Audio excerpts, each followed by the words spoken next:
I feel we're at an era right now that I think all the voices matter. And I think, like, I don't know what your aspirations are long term. Do you have any aspirations to run for office one day? Potentially. Okay, potentially. Do you think Charlie was going to one day run for office? Absolutely. Absolutely. And I said that all the time. I think you probably have some plans of one day running. They showed me a clip when he said, I want 100,000 people that are making money, low-key, underground, nobody knows, where you're kind of breaking that up. Okay, great. So you want to run for office one day. Great. You have your own certain ideas, philosophies that you want to go. But I think that this next part, as we go through it, this is an MLK moment.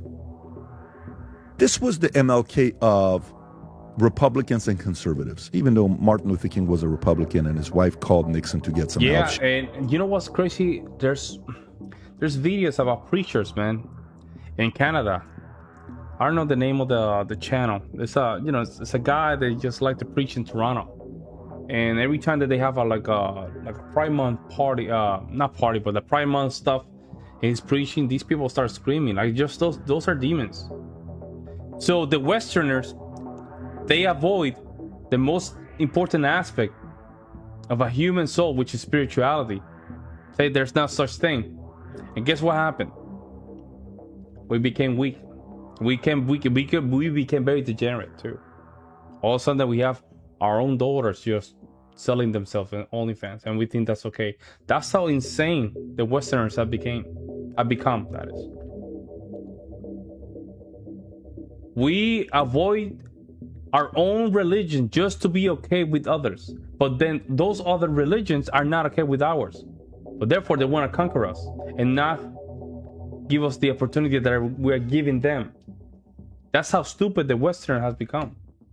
They didn't call back, and then he called John F. Kennedy. She called, and then that's when they flipped. I'm going to be a Democrat, and then next year, and then you got Barry Goldwater, and the whole thing is a mess. African Americans were conservatives for many, many years, statistically. My question for you is, how is your approach going to change moving forward? Are you still planning on going all out, aggressive? Because you said love and hate, right? Are you still trying to go with that part? Like yesterday, Trump said something, I don't know if you caught it, you probably caught it, when he said, I hate my enemies. I hate my enemies. I don't know, Erica's probably going to come talk to me afterwards, change my mind. You got to love the guy that he talks like that, right? You guys got a little bit of that similar style of things that you guys do. But I do think deep down inside he's loved today. I do think he's loved today. What's going to change about your approach? Anything, or are you planning on being the same? To be honest with you, I don't think there's much that needs to change. I mean, we all have a battle that we fight every day, I mean, like you said, your first reaction when you saw him go down was vengeance. And, no question. And especially when you do a live show, so many of the things I've said that I regret or are unfortunate things, it's things that you get whipped up talking about something you're passionate about, and out of anger, something like that, you take it too far, you say something careless. And so, to the extent that it's a reminder of our mortality, I always try every day to keep it truthful, and to make sure that it's coming from the right place. I don't think we should be emotional. I don't think anger, and I agree with you, the chart that you showed, we shouldn't want to be angry. We should want to be prudent. We should want to be thoughtful, and we should want to act out of rationality as opposed to emotion. And so, to the extent that Charlie Kirk died, how it affected me, I'm going to try harder to move in that way. But I think I've been tending in that direction for a long time. Did he inspire you? Was there anything about him that inspired you? Yes. The one thing that he inspired me about, because I did not like him when he was alive, I'll be honest with you. The one thing that inspired me is this guy was a workhorse, and I respect that. Because I have a hard time with discipline. I'm not the most disciplined person when it comes to hard work. And this guy was a beast. I mean, the stuff that he did, working morning to night. Charlie Kirk, when it comes down to work, he was on it. He was right in the money. You got to think he did a 3-hour show every day, wrote books. Then he went home and managed Turning Point. Then he went and flew out and did 100 campus events. Yeah. That's just like him and Trump. They have that Protestant work ethic. And I know you're a capitalist, you're a businessman. There's nothing I respect more than people that build, people that work hard. That's noble. That's good. That's a virtue. Good, yeah. So that was very inspirational to me. Then I smile at the end, and then they have a smile. I want 3 more hours with you because I got so many questions. I'm getting so. What do you think about Thomas Russo? Is there any thoughts you have of Thomas Russo? Yeah, I actually watched your show. What'd you think about him? I think he's very disciplined also. Very composed, very disciplined. But Russo. I just don't like that type of activism. I don't know how productive that is. What did you disagree with him on? He is a ideological racialist. And I believe that goes too far. I'm a Catholic. I don't know what his religious views are. I think there's a tendency from some white nationalists to idolize race. They believe that race is the highest virtue. As a Catholic, Don't worry. This live stream is gonna be on my channel. Don't worry about it. I do believe there's a universal community of human beings, that we are all human in a fundamental way. And although I do believe that race is real, I also think we're all humans also. So I would say he's more racialist than me. Mm-hmm. And I also think that from an ideological point of view, from a professional point of view, I just do not support that type of activism, these provocative marches where they're not getting in people's faces, but it is intended to provoke. It is intended to be transgressive. And I don't know how much I like that. He was also interesting to get to know, and he was very good in the way he communicated. His style is very different than yours. He's very, the way he speaks is more here. You're more animated. You have a very smooth style of delivering your message, but actually wanted to know this guy to see what drove him. Your opinion of me. I'm Middle Eastern, married to a white girl. Okay. I'm from Iran. Christian guy. Mom's a Christian. Dad's a Christian. Mom was a communist. Dad was an imperialist. Went to Germany, refugee camp, came to the States. Do you think there should be more opportunities of guys like me to end up here? Or do you think it's better off for America, purely based on odds, to minimize more of me coming to America? Well, I think that the most important thing to consider about immigration is it's just the volume. It's the numbers. Yeah.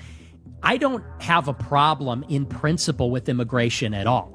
If we brought in 1 million, or maybe not 1 million, but if we brought in, let's say, 300,000 people every year that are like you, that are intelligent, that are productive, that are going to be generative, I don't necessarily have a problem with that in and of itself. The problem is that for 30 years, we bring in 2 or 3 million people per year. The foreign-born population has doubled. We brought in 50 to 60 million people since 1990. That's just too many people. And how I would distinguish it is that we're bringing in so many people that it's fundamentally altering what America is. You go to Miami. Miami's like a Caribbean country. It doesn't even feel like America. It feels more like Costa Rica or something. You go to New York, LA. It doesn't feel like what America used to be, what America is distinctly. And that's what I have a problem with, that pretty soon everywhere it's going to be so diverse, linguistically, ethnically, religiously, that you can't even say America is anything. Like the mayor of Minneapolis, he's doing advertisements in Somalian. What is that? Yeah, they had the cop badge is now in Arabic. I don't know if you saw that or yes. not. That's at Dearborn, Michigan. And I don't know how... there's so many things I would like to say. It's just the stupidity, man. The stupidity of some Wookiees, man. It's just for... I think their mission is just for self-deletion. I don't know how we even allow Islamic people to come here. It's just... I don't know, man. How do you feel about that? I think that's horrible. What do you think about between the two communities, Muslim and Jews? Which one concerns you more? Jews, for sure. Tell me why. More powerful. There we go. And he's wrong here. He's wrong. Again, this is the monster that's gonna be hard to reach. It's a bad approach. He should say, I'm concerned about Israel, but right now we have to tackle Islam. Bro, you can tackle Israel easily by the long game. You can do it easily. Right now, the worst threat the United States currently have is their world immigration and Muslims, Islam. That's it. Bad take. They're more powerful. So more powerful in a way, you're talking the fact that they have money, finance, Hollywood. Is that what you're? Yeah, they have more position in American society. And how do you think they got that? I think they got it because they are extremely connected. They're a transnational entity. You know, this is how the Rothschilds got started. Their superpower is that they live everywhere, and they have their Jewish identity supersedes their local identity. So yeah, but Islam, if the Muslims take over, none of this will really matter. It doesn't matter because they don't even respect Western value. They will not. I mean, this is stupid. This is a bad take from Nick Fuentes, guys. You talk, Israel is a problem, I understand. But right now we have a bigger problem, which is called Muslims and in third world migration. That's it. If we're not focused on that direction, we're just wasting time. Jewish person in America or in Germany or in France or in the UK, they can all talk to each other and work together. Do you think that's a bad thing? Not in and of itself. It is detrimental for America, though. Is it detrimental, though? Because, I'm a Syrian, right? Mm-hmm. And I wish Assyrians were more like this. Mm-hmm. And let me tell you why I relate to them. We don't have a country. Assyrians used to have a country. We used to be the first warriors. We were written about in the Bible. You read it all over the place. You know, the history we had, the things we invented. And then we became a little cocky. And God came in and was like, listen, man, relax, Assyrians. You ain't going to come and be the king of the jungle. It's me. And you hear the stories about that they built the tower to go all the way to the top because we are Syrians and, and then we failed. It's like, no, look at you now. No one knows who Syrians are. You don't even have a country, right? We know the land in Iraq or wherever you are. You don't have it anymore. I think when a community becomes too cocky, the man upstairs is going to handle that himself, right? But in a sense, when you see they went from a small community to have this much influence, isn't that almost impossible for them to pull off? Like, isn't that? So it either produces one of two things. I'm not intimidated. I'm not a guy that is envious or jealous or, oh my God, that guy's richer than me. That guy's this guy's, I'm not. I want to see what they did and what worked for them. For example, to me, when I think about Jews, I think about Mormons, I think about Scientologists. I used to have an office where half the office was all Scientology, and I learned all these phrases, assist, or, I went to their church and so Dianetics and L. Ron Hubbard, and what he would say when you get a headache, you do this, and all these weird X. I'm like, oh, interesting. How much money? We give $200,000 off. Why'd you give that? But let me tell you, those guys that were in, they had each other's back. It was a fraternity that you wish family members were like this, right? I think Scientologists have it maybe more than Jews. So I think Jews will bite each other a little bit, not as much. And then Mormons have each other's back. Of course, there's a falling out as well where people come out and they'll talk about God makers or, what Gordon B. Hinckley, and I've read all of that stuff from over the years. Sinu? But what's wrong with them winning at the highest level? Well, Sinu meaning what? I agree with you. I mean, what he's trying to say about Scientology. It is remarkable, and it is actually ominous how much they've achieved. Here's the problem, though. America's an open society. The premise of this country is it's self-government, of, by, for the people. There's a egalitarian idea that we are all citizens, and our government is going to be comprised of the citizenry of America. That's deeply embedded in who we are and in our government and our whole system. And take me, for example. I'm Italian, Mexican, and Irish. The Italians were very much like this when they immigrated to America. They had in Chicago what they called the outfit, which was the mafia, and they looked out for each other. And when my grandfather died on my mom's side, I believe my grandmother got a loan from the outfit. And they would come by every month or whatever, and they'd bring a fruit basket, and they'd look after her, and they provided financially. Was it Spilatra's group? Do you know the history of it, or was it Tony? Yeah, but Italians are still European, and they're European based. They're very European, and they assimilate very quick, and they wanted to assimilate to American culture. So Italians are not even a good example. Italians are just simply people that wanted to come here. They wanted to be Americans, and they're proud Americans. I don't know who it was specifically. Okay, got it. But so, these are some of the stories I would hear growing up from my mom and my grandmother. So think about, at that time, how many people were against Italians? At that time, but how many? They are Europeans. They are Europeans. People forget that. And rightly so, people were against that because they have a stereotype. Even unto this day, that stereotype was correct. Let's not pretend that it was not correct. Even until this day, a lot of Italians are connected to a lot of the mafia families. Like, it is what it is, man. They were still right. A lot of Italians were connected with the mafia. True. But they assimilated because they were Europeans, and they're still Europeans.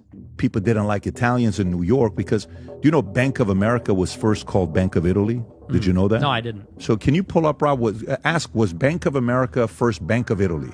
If I'm wrong, it is what it is. I think Bank of America was originally Bank of Italy, and everybody used to, yes, the Bank of America was originally founded in Bank of Italy in 1904 to an Italian-American in San Francisco, the financial needs of Italian immigrants and other underserved people. The bank eventually merged with another institution to form Bank of America and changed its name to Bank of America, right?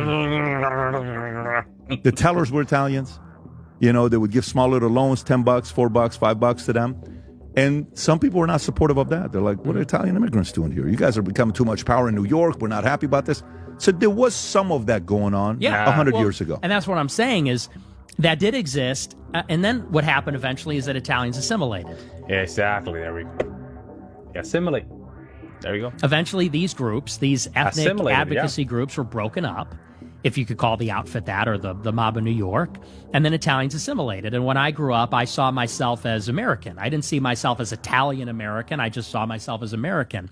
And I think that, you know, when you see Jewish people working together, I don't think there's anything wrong with that inherently. And I agree with you. It's like a superpower. It's actually admirable in some ways. They look out for each other. But if society becomes, American society in particular, a place where every group is ganging up, well, we're the whites, we're the blacks, we're the Jews, then I think what America is starts to come apart, and it turns into kind of like a bit of a politicized race war.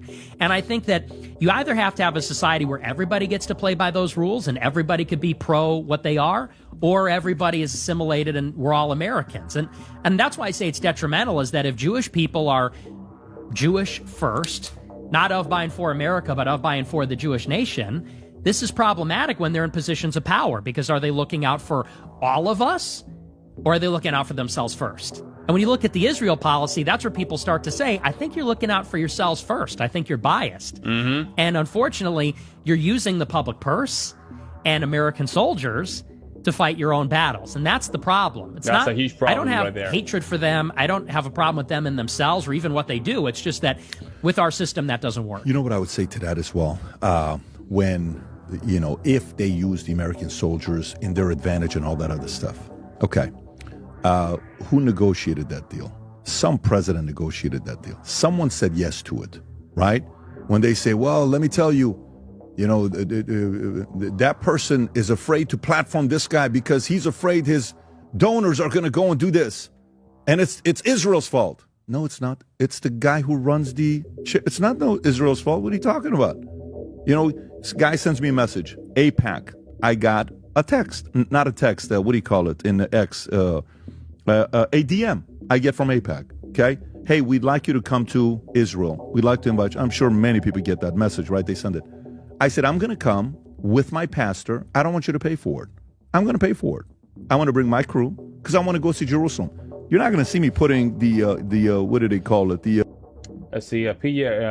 Would you agree that the internet is why immigrants now don't assimilate? Meaning they can basically still immerse themselves in their home culture and language and FaceTime and remit money home? Nah, I don't think so. You always, let's say I go to a place where English is not my first language. Like English is not even like people cannot even speak language. I'm forced to assimilate. I'm very forced to assimilate. I think the problem is that when you have people from one culture coming in to a country, that individual is not forced to assimilate to that country because you're already hanging out with your people. You see what I'm saying? The internet has nothing to do with that, right? So what is going on is because mass migration is so much, so a lot of people are coming in to the point that people coming from that country, don't need to assimilate anymore, because they're just going from one area where there's a lot of those people to this new area. They're still from that old country. I think maybe it's both. It could be, but I don't think that's